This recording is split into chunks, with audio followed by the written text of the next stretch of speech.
Welcome to the Continuous Join tutorial. I've made a selection of mini granny squares. These are just the centre round of granny squares, and I have 24 of them. One of the reasons we use a continuous join is so that we have a lot less ends to sew in when joining our squares. I don't know if you're like me, but I hate sewing in ends and I hate sewing squares together. So I'd like to share with you how we make a continuous join. I will show you this diagram first, which will help. So let me move these out of the way. So what I've got here is a diagram of my 24 squares, and you can see that we're going to start at the bottom, work our way up row by row to the top, and then finish back where we started. Now to do this, first of all, you need to decide what order you want your squares in, because you will always start here on the bottom left and you will essentially end up finishing here on the bottom left. Once we get started with the squares, it will become more apparent what we're doing. But the idea is that we start here and we're going to zigzag our way across. So we come across the bottom of square one and go up the right hand side of square one. Then we jump to the top left of square two, down to bottom left, across the bottom, and we go up again, and we're going to follow this motion across all of our squares.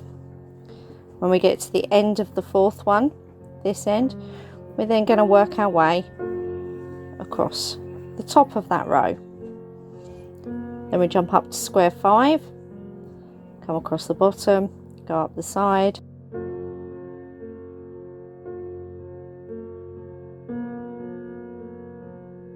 you see we haven't fastened off at all yet. Join in our final row, we're still zigzagging, come across the top, and then when we get to that corner we'll come all the way down this side. And then we'll join back in where we started. So that's the principle of it. So let's get started. Like in the diagram, I've laid out my first four squares in the order that I want them, and what I've also done is I've got my next rows laid out in front of me as well, so that when I get to the end of the first row I know that I'm going to pick up on the left here and work my way across until I've used all of them. So my first row, I've got my bottom left is number one, so I'll start here, number two, number three, and number four. So I pick up my hook. This is my bottom left corner, so that's the one I want to start in. So I pick it up and I put it on my hook, and I'm going to continue it using the granny stitch.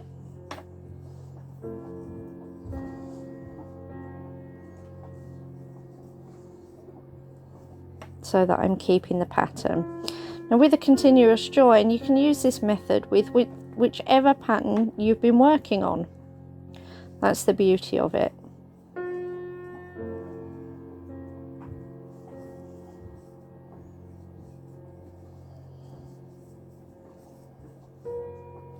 And with your first square, you're only going to do across the bottom and up the right hand side.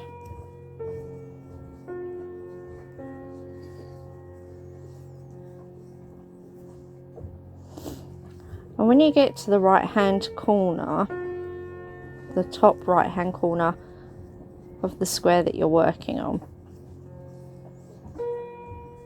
Okay, so remember, like with the diagram, we went across the bottom and up the first side. Now it's at this point we're going to create a space between number one and number two, and we're actually going to join into the top left corner of number two. So to do that, get myself positioned, so I turn it around so I know that that was the corner I want. We still do our two chain like you would in your corner space, but those two chain, we're going to work them like a pivot. We then jump over to our second square,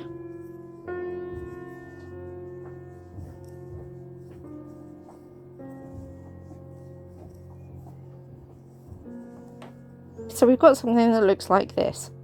So what we're going to do, we're now going to pivot round because we want to join our yellow square to our purple one. So we've pivoted it round. This is this side will join to this side.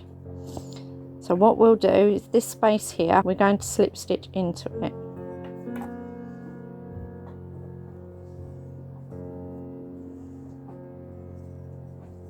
You see, and it's now joined the two squares together in the middle there.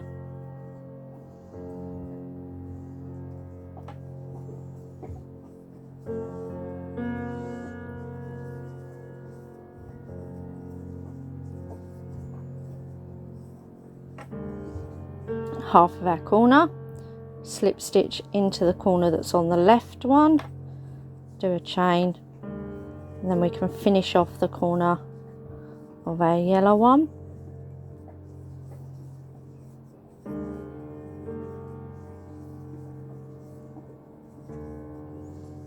Go to the yellow corner. You'll notice that we're going to do 3 sides on this square. And you see we've done side 1 here, this is side 2. We're now going to come up side 3 to this corner here.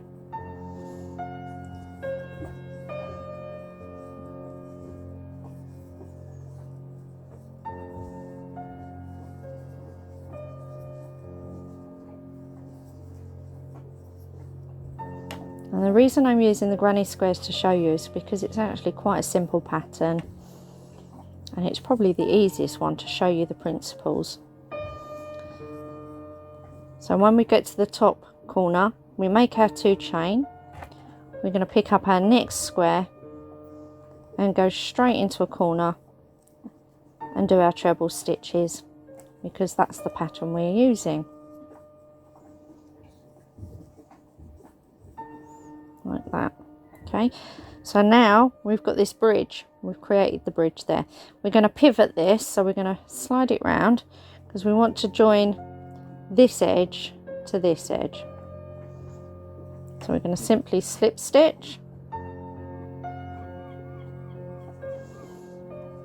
move on to our next space,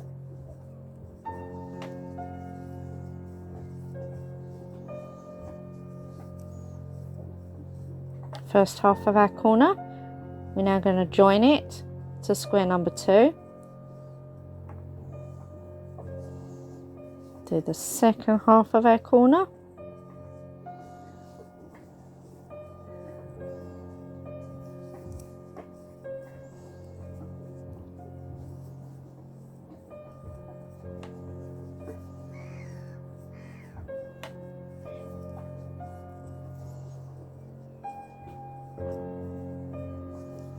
So we've worked across the bottom of the peach square, square number 3.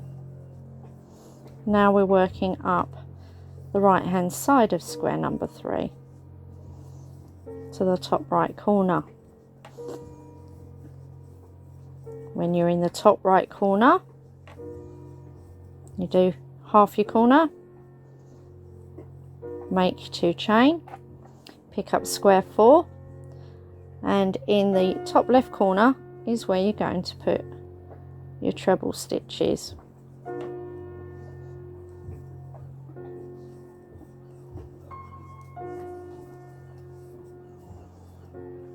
Okay, we've created another bridge, so we're going to now pivot this round because we want to join this edge to this edge.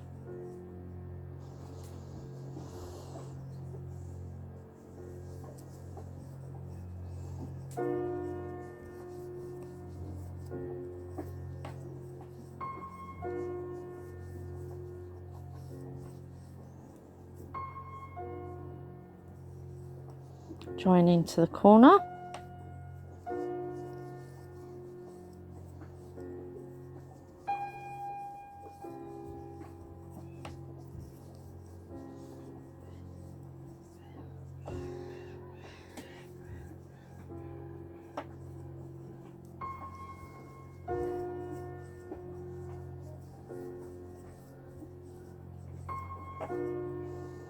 And we come up the right hand side of square 4.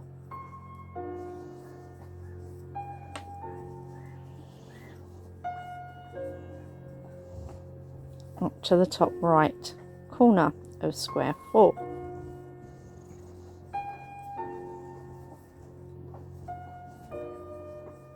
We've decided that we're only having 4 squares in our rows. Okay, so essentially we've come to the last square on that row. So now we're going to work across this top edge, finishing in the purple corner. So we need to obviously finish this corner off. We can do a normal corner.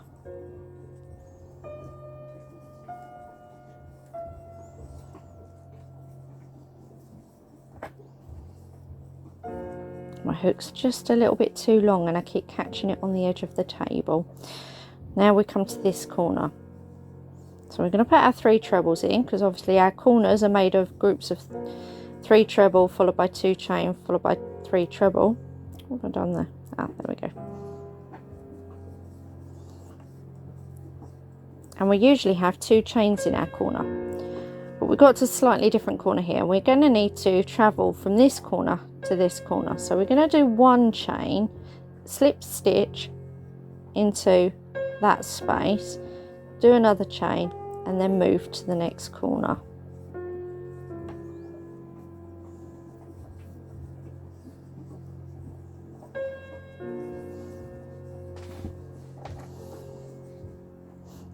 Okay, we're going to repeat the same here. So we're going to go into our corner and we'll do our 3 treble.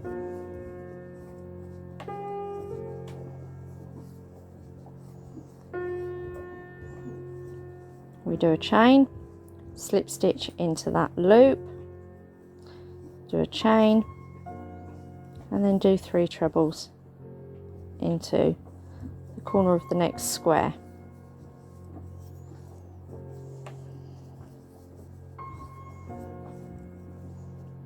Onto the next corner.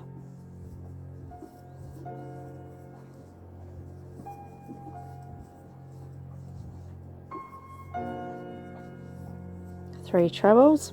We need to travel across, so we're going to do 1 chain, slip stitch into the big space, 1 chain, 3 trebles.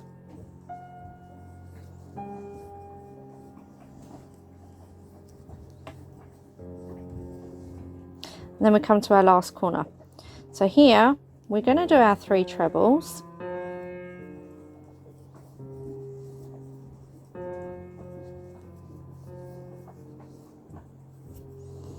And we'll do our 2 chain. Now it's not so that we can finish the corner off. We don't want to finish this corner off yet. We'll be doing that later on.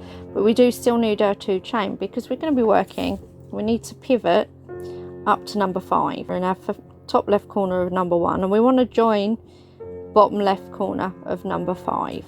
Okay, so I'm now going to treble into the bottom left corner of number 5,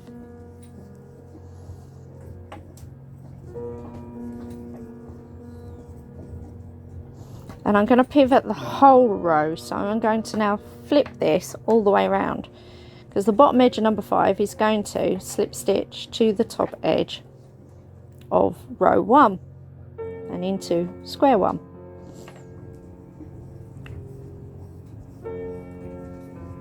We go into the next space.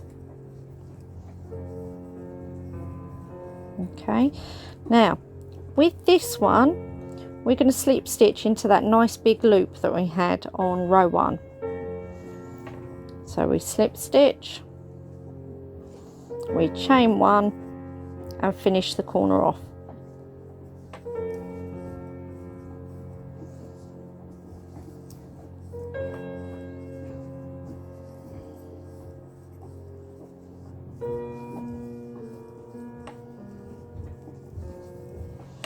Now that we're at the top right corner of square 5,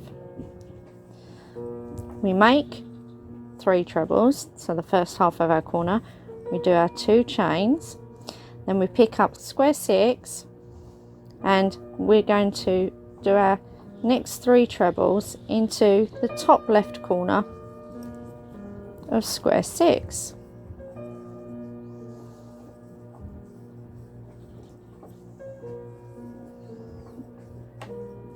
And it's this edge of square 6 is then going to join to this edge of square 5. To do that, we're going to flip this all the way around. You see how that positions in there?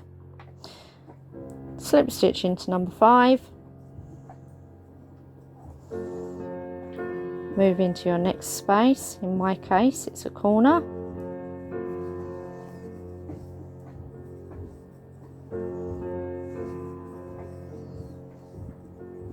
And we're going to slip stitch into the same big space on row 1.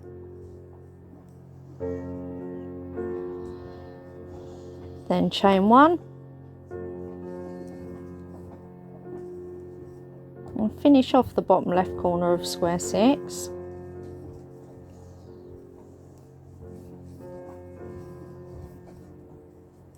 Now we're going to slip stitch into square number 2.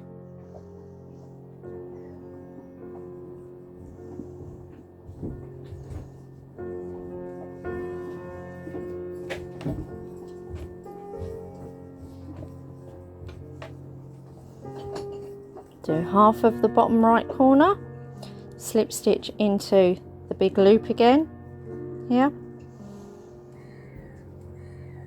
chain 1, finish the corner off.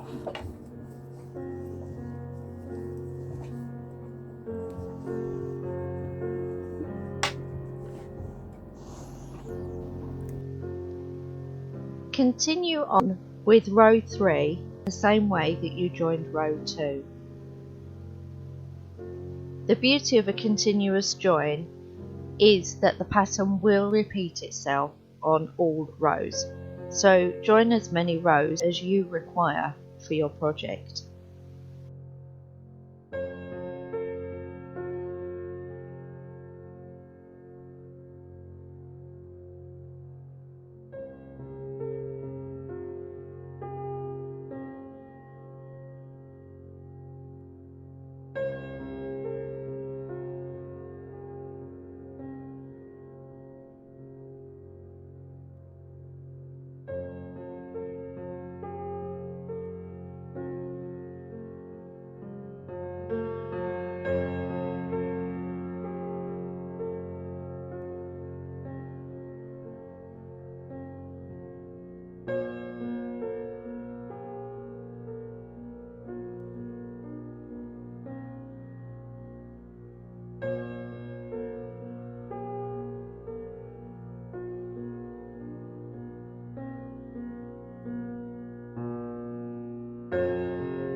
Now that you've come across the top of your final row, we now have to come down the side. So you've done your 2 chain already, and you're going to finish this corner off with your 3 trebles.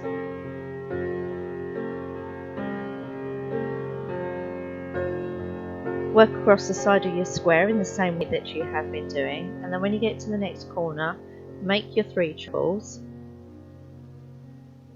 make 1 chain, slip stitch into the big loop, make a chain, and do 3 trebles into the corner of the next square.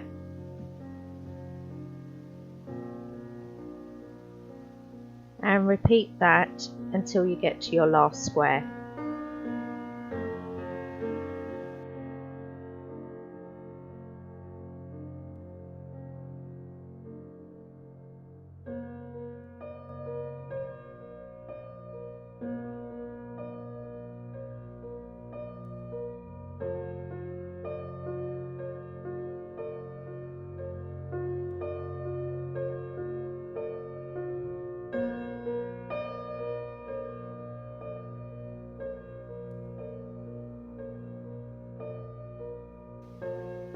now that we've come to the final square, we're going to be getting ready to close and fasten off.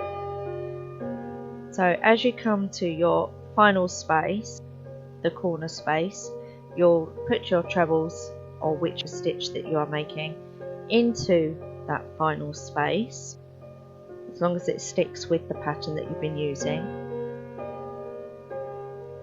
Once I've got my 3 trebles in, I'll be doing 2 chain, and I will be joining to the top of the 3rd chain that we began with a slip stitch, and then I can fasten off and weave in my ends.